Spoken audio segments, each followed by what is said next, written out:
In this video, I'm going to show you how to fix the Rockstar Games Launcher not working or not opening properly. Before we get onto the main method, the first thing we're going to do is open the search box and type in Windows Security.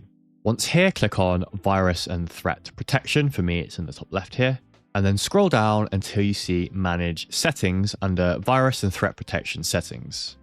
In this screen, scroll all the way down to the bottom till it says Exclusions and hit Add or remove exclusions. Next, we want to hit Add an exclusion and then browse to where the Rockstar Game Launcher will be installed, most likely on your C drive and most likely under Program Files. And then scroll all the way down until you find it. All you have to do is click on it once and then click Select Folder. Now quickly check if that's fixed your issue, and if it hasn't, no problem at all. All we need to do now is go back to the search bar again and type in Task Manager. With this open, on the left, click Startup Apps.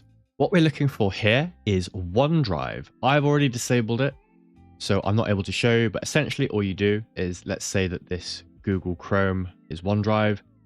You right-click on it and then click Disable, and that will stop it starting when your PC starts. Once that is done, we head down to the search bar again and search for Add or Remove Programs. Once here, head up to the search bar at the top and type in One.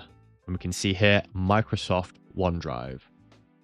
All we need to do is head over to the right with the three dots, click that, and then click Uninstall.